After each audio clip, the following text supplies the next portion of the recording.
Chapter 15 technique of selecting preferred stocks for investment. तो इसमें author बोलते हैं कि प्रेफर्ड स्टॉक सेलेक्ट करने के लिए हमें जो मिनिमम रिक्वायरमेंट्स हैं उनको स्ट्रिंजेंट करना पड़ेगा बॉन्ड्स के कंपैरिजन में। तो ये मिनिमम रिक्वायरमेंट्स क्या है इंटरेस्ट कवरेज रेशो के लिए, ये टेबल दिया हुआ है, इसमें बॉन्ड्स के लिए भी दी हुई है और प्रेफर्ड स्टॉक्स के लिए भी दी हुई है। तो आप देख सकते हैं तीनों इंडस्ट्री सेगमेंट्स में जो प्रेफर्ड स्टॉक है उनके लिए हमें हाई मल्टीपल चाहिए। जैसे कि पब्लिक यूटिलिटीज में 1.75 टाइम्स ऑफ फिक्स चार्जेस होनी चाहिए अर्निंग्स, और प्रेफर्ड स्टॉक के लिए 2 टाइम्स होनी चाहिए earnings fix charges plus preferred dividend की। और फिर आ जाओ मिनिमम स्टॉक वैल्यू रेशो की रिक्वायरमेंट पे, इसमें भी बॉन्ड्स और प्रेफर्ड स्टॉक की साइड में रखी हुई है एक दूसरे के। इसमें भी आप देख सकते हो कि प्रेफर्ड स्टॉक के लिए ज्यादा चाहिए। जैसे पब्लिक यूटिलिटीज के लिए जो स्टॉक है वो 50% होनी चाहिए बॉन्ड्स की, और प्रेफर्ड स्टॉक के केस में स्टॉक्स 66.7% होनी चाहिए बॉन्ड प्लस प्रेफर्ड स्टॉक को मिला के। तो इन टेबल्स के बारे में भी डिस्कस होने वाला है कि कैसे निकालने हैं इनकी वैल्यूज।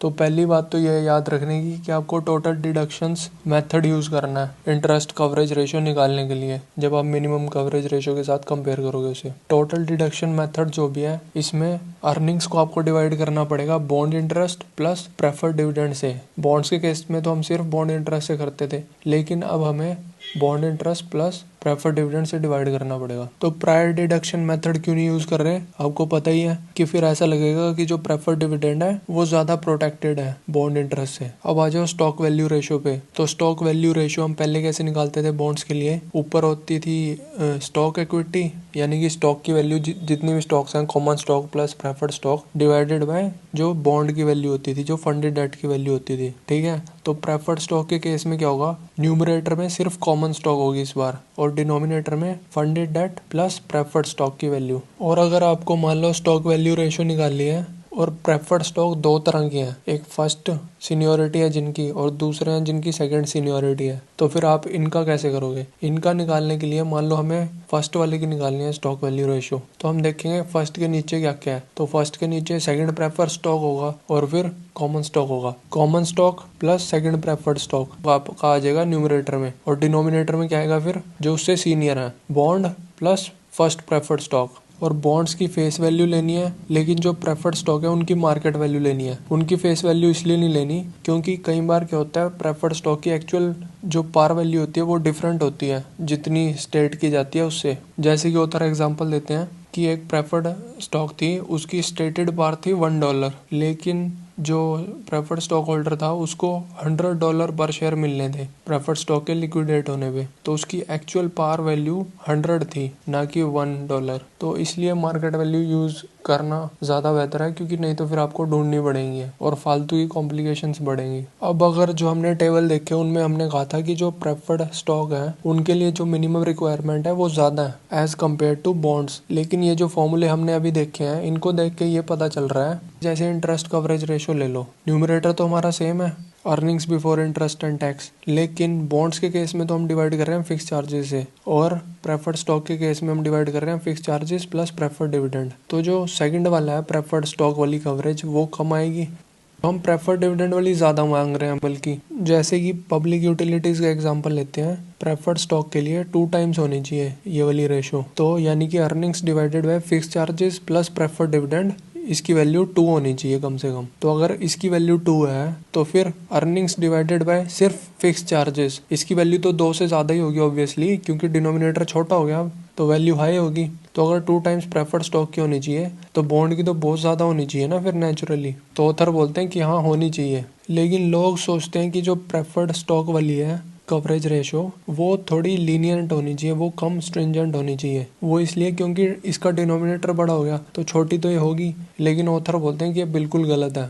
क्योंकि अगर किसी कंपनी के पास बॉन्ड्स और प्रेफर्ड स्टॉक दोनों है तो प्रेफर्ड स्टॉक सिर्फ तब सेफ होगी अगर उसके बॉन्ड्स अच्छे खासे मार्जिन ऑफ सेफ्टी से सेफ हैं। अगर बॉन्ड्स ही उसके पूरे पूरे सेफ हैं तो प्रेफर्ड स्टॉक कहाँ से सेफ हो जाएगी, क्योंकि अगर कवरेज रेशो कम हुई तो बॉन्ड्स तक ही बात खत्म हो जाएगी, प्रेफर्ड स्टॉक तक तो बात ही नहीं आएगी। फिर बात करते हैं ऑथर क्यूमुलेटिव इश्यूज की और नॉन क्यूमुलेटिव इश्यूज की। क्यूमुलेटिव प्रेफर्ड स्टॉक वो होते हैं जिनमें अगर डिविडेंड सस्पेंड कर दिए डायरेक्टर्स ने वो इकट्ठे होते रहेंगे, और फिर जब दोबारा से डिविडेंड चलेंगे वो जो इकट्ठे हुए डिविडेंड्स हुए ना वो कंपनी बाद में पे करेगी आपके। लेकिन जो नॉन क्यूमुलेटिव प्रेफर्ड स्टॉक हैं उनमें क्या होता है, डिविडेंड मिस हो गए तो हो गए, वो एक्यूमुलेट नहीं होंगे। उसके बाद अगर शुरू हुए तो सिर्फ जो शुरू हुए नए वो ही दिए जाएंगे, पुराना बीच का जो मिस हुआ है वो कुछ नहीं दिया जाएगा। तो ऑथर बोलते हैं कि क्यूमुलेटिव प्रेफर्ड स्टॉक है उसको खरीदना ज़्यादा बेहतर है, क्योंकि नॉन क्यूमुलेटिव में दिक्कत यह है कि कॉमन स्टॉक होल्डर हैं जो वो आपका फ़ायदा उठा रहे हैं, क्योंकि डायरेक्टर सस्पेंड कर सकते हैं आपके डिविडेंड उन सालों में भी जब कंपनी की अर्निंग्स अच्छी हो, और फिर वो पैसा वो यूज़ करेंगे कंपनी को बेहतर बनाने में या जो भी करने में, और फिर उसका डायरेक्ट बेनिफिट किसको मिलेगा, कॉमन स्टॉक होल्डर्स को। और आपको जो आपका डिविडेंड मिस हुआ है वो भी इकट्ठा होकर नहीं मिलेगा एंड में, तो आपका तो कोई फायदा नहीं हुआ ना, नुकसान ही हुआ, बल्कि आपके एक्सपेंस पे किसी और का फायदा हो रहा है। और फिर ये कंपनी वाले क्या चाल चलते हैं, पहले तो ये डिविडेंड सस्पेंड कर देंगे, फिर इन्होंने ना जब कॉमन स्टॉक होल्डर्स को डिविडेंड देने होते हैं उससे थोड़ा टाइम पहले ना प्रेफर्ड डिविडेंड भी चालू कर देंगे, ताकि फिर रीज़न भी हो ना कि अब कॉमन को भी दे सकते हैं हम। और जब इन्हें फिर बाद में सस्पेंड करने होते हैं दोबारा से तो ये कॉमन के बंद कर देते हैं देने, फिर उसके थोड़े ही टाइम बाद प्रेफर्ड वालों के भी बंद कर देते हैं देने। फिर ऑथर बात करते हैं कि जो 21 प्रेफर्ड स्टॉक थी जो डिप्रेशन में जिन्होंने बढ़िया परफॉर्म किया था, तो 440 स्टॉक्स थी जो कि लिस्टेड थी न्यूयॉर्क स्टॉक एक्सचेंज में, उनमें से सिर्फ 21 प्रेफर्ड स्टॉक्स थी जिन्होंने डिप्रेशन में भी बढ़िया परफॉर्म किया था, डिप्रेशन के थ्रू अच्छे से निकल गई थी वो बिना कुछ बिगड़े। तो जो 440 लिस्टेड थी ना न्यूयॉर्क स्टॉक एक्सचेंज में प्रेफर्ड स्टॉक, उनमें से जो 40 स्टॉक्स थी वो नॉन क्यूमुलेटिव थी। और आपको ये जान के हैरानी होगी कि जो 21 प्रेफर्ड स्टॉक थी जो कि डिप्रेशन में भी सक्सेसफुल थी, उनमें 4 या उससे ज़्यादा नॉन क्यूमुलेटिव वाली थी, यानी कि क्यूमुलेटिव प्रेफर्ड स्टॉक उनमें 3 थी सिर्फ। तो 3 ऑब्जर्वेशन बताते हैं ऑथर अपनी उन 21 प्रेफर्ड स्टॉक्स को लेके। पहली ऑब्जर्वेशन ये थी कि जो number of non cumulative preferred stock थी वो ज़्यादा थी उन 21 में। और दूसरी ऑब्जर्वेशन ये थी कि जो नंबर ऑफ प्रेफर्ड स्टॉक जिनके साथ बॉन्ड्स भी थे, जिनके पहले बॉन्ड्स भी आते थे, वो ज़्यादा थी इन 21 स्टॉक्स में। और हमने डिस्कस किया था कि जिनके आगे बॉन्ड नहीं होते प्रेफर्ड स्टॉक के वो ज़्यादा बेहतर होती हैं। और तीसरी ऑब्जर्वेशन ये थी कि जिस इंडस्ट्री की सबसे ज़्यादा स्टॉक्स थी उन 21 स्टॉक्स में, 3 कंपनीज थी उस इंडस्ट्री की, वो बिजनेस था स्नफ बिजनेस। स्नफ बिजनेस मतलब टोबैको बिजनेस, ये सिगरेट बीड़ी वगैरह बनाते थे वो। लेकिन ऑथर बोलते हैं कि इस रिजल्ट से हमें ये कंक्लूड नहीं करना चाहिए कि जो नॉन क्यूमुलेटिव प्रेफर्ड स्टॉक होती हैं वो सुपीरियर होती हैं क्यूमुलेटिव से, या फिर जो प्रेफर्ड स्टॉक विद बॉन्ड्स होती हैं वो सुपीरियर होती हैं विदाउट बॉन्ड्स वाली से, या फिर स्नफ बिजनेस सबसे सेफ बिजनेस है। तो ऑथर बोलते हैं लॉजिकली तो इसका उल्टा है सच, मतलब क्यूमुलेटिव इशू बेहतर होते हैं और प्रेफर्ड स्टॉक विदाउट बॉन्ड ज़्यादा बेहतर होती हैं। लेकिन ये जो रिजल्ट आए हैं ये सिर्फ ये प्रूव करते हैं कि ये चीज़ें मैटर नहीं करती इतनी ज़्यादा। ये बातें डिज़ायरेबल हो सकती हैं लेकिन आप सक्सेसफुल हो गए या नहीं इस बात पे इनका कोई फ़र्क नहीं पड़ेगा। तो ऑथर बोलते हैं कंक्लूजन में कि क्या मैटर करेगा, कंपनी का लंबा रिकॉर्ड होना चाहिए अच्छी परफॉर्मेंस का पास्ट में, और कंपनी के पास इनहेरेंट स्टेबिलिटी होनी चाहिए, और अच्छा खासा रीज़न होना चाहिए आपके पास कि कंपनी बेकार कंडीशंस में भी बढ़िया परफॉर्म करेगी। सिर्फ यही साउंड बेसिस होता है सिलेक्शन के लिए, बाकी चीज़ें डिज़ायरेबल हो सकती हैं लेकिन एश्योरेंस कोई नहीं है।